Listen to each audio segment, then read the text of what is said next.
Ils sont 62 millions à être appelés aux urnes pour choisir leurs députés. Les électeurs allemands ont commencé à voter ce dimanche à travers le pays. Parmi eux, le chef du Parti social-démocrate, Peer Steinbrück.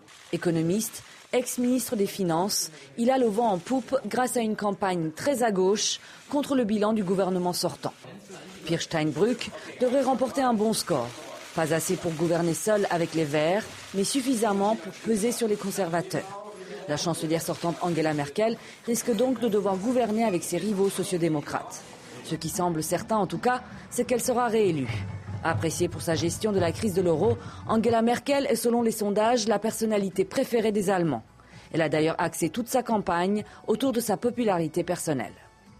Et demain, mesdames et messieurs, demain est votre jour. Vous allez déposer votre bulletin et bien sûr, je fais campagne pour que vous souteniez le CDU, pour que je puisse continuer mon travail. Continuez à avoir confiance en moi et cochez également la case du CDU sur le bulletin pour faire une bonne action, pour que je puisse rester votre chancelière. Ailleurs en Europe, aucun de ses homologues n'a été réélu depuis la crise.